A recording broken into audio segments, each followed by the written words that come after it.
Ok, nous attendons. attendons. La parole de Dieu dans Ecclésiaste 3, verset 11. Il fait toutes choses belles en son temps. Même il a mis dans leur cœur la pensée de l'éternité. Bien que l'homme ne puisse pas saisir l'œuvre que Dieu fait, du commencement jusqu'à la fin. Merci. La Bible dit il fait toutes bonnes choses à son temps et il a mis dans le cœur des hommes une pensée de l'éternité. Bien que l'homme n'arrive pas à saisir du commencement à la fin, mais Dieu a mis quand même dans chaque cœur d'une personne la pensée de l'éternité. Veuillez vous asseoir, on acclame la parole de Dieu. Merci. Veuillez vous asseoir, nous acclamons la parole de Dieu. Gloire à Dieu. Ceci est important. Ceci va nous amener à comprendre pourquoi Dieu a mis dans le cœur de chaque personne une pensée de l'éternité. Chaque personne qui lui prie ou qui ne prie pas a une pensée de l'éternité en lui. Amen. Pourquoi Dieu a fait ça? Pour que l'homme arrive à chercher sa présence. Pour que l'homme arrive à se battre, à lutter pour des choses qui ont une valeur éternelle. Souvent nous luttons pour des choses qui vont périr après 10 ans, 20 ans, 50 ans, 100 ans. Mais on néglige la chose qui a une valeur éternelle. La présence de Dieu. La présence de Dieu. Mais ce qui est curieux, beaucoup de gens ignorent la présence de Dieu. Ils n'aiment même pas parler de Dieu. Lorsqu'on parle de Jésus, ils sont vraiment agités. Ils sont dans la colère. Mais au jour de la mort, tout le monde veut être tout près de Dieu. C'est pourquoi on leur souhaite que ton âme repose un peu. Mais comment tu veux être dans le paradis, là où il y a la présence de Dieu? Mais alors sur la terre, tu n'as pas aimé Dieu, tu n'as pas aimé Jésus. Comment est-ce que tu peux haïr Jésus et en même temps aimer sa présence? Car la présence de Jésus, c'est Jésus lui-même. Amen. C'est la raison pour laquelle Dieu a mis dans le cœur des gens une pensée de l'éternité. Dans le cœur de l'homme, il y a un vide qui retentit la voix de la recherche de l'éternité. Car l'homme est d'abord esprit. Alors quand ce vide n'est pas comblé, l'homme sentira le besoin de le combler par n'importe quelle chose. C'est pourquoi on va voir une personne, il cherche à combler cette vide, il ne trouve pas, il va le combler par d'autres moyens. Il va le combler par les bijoux, il fait les bijoux son Dieu. Il devient l'idolâtrie. Il peut le combler par l'homme, il fait l'homme son Dieu, soit la femme son Dieu, soit les biens son Dieu.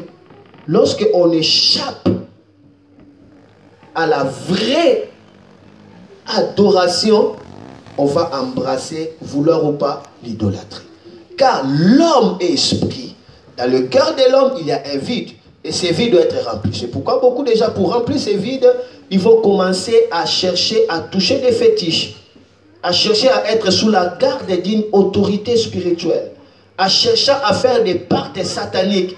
Tout ça parce que l'homme se sent dans l'insécurité. L'homme cherche à combler le vide. Et là, il y a beaucoup de pratiques qui arrivent. Pratiques des coutumes qui sont contre Dieu. L'homme fait beaucoup de sacrifices en disant que non, je vais être protégé. C'est ce qui a fait que beaucoup de vies soient noyées. On va voir la plupart des gens, ils ont des fétiches sur lesquels ils mettent leur espoir, croyant que c'est avec ça qu'ils vont sécuriser leur promotion, qu'ils vont sécuriser leur vie. Tout ça, c'est faux et archi faux. Une chose seulement, l'homme a perdu les cibles. Dieu a mis dans le cœur de l'homme une pensée de l'éternité.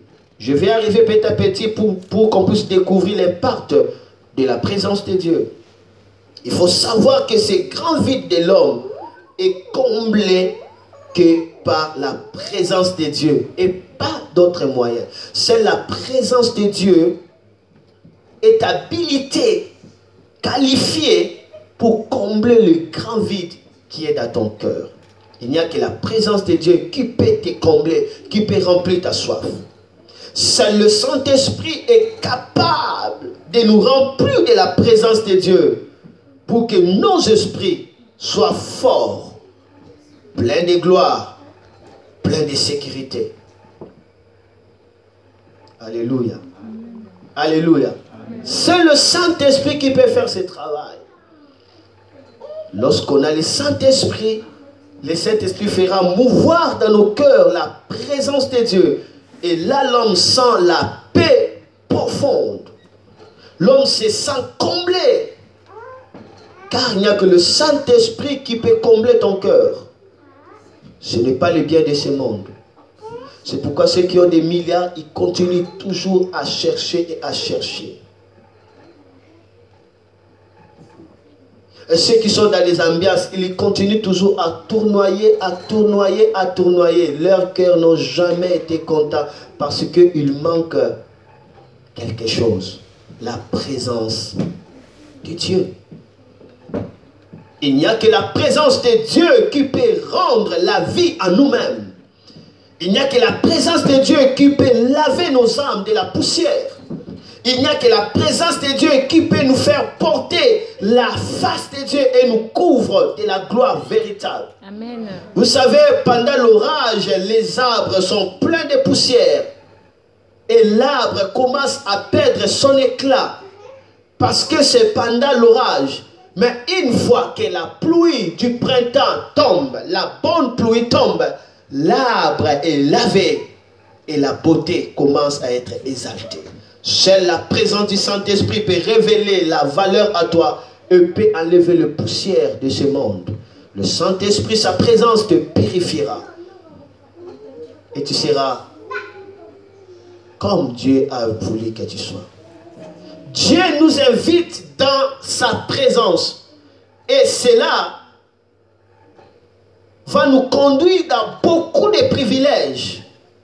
Le désir de Dieu est que tu sois dans sa présence. Dieu t'invite dans ta présence. Il dit, venez à moi, vous tous qui êtes fatigués, chargés, je vous donnerai du repos.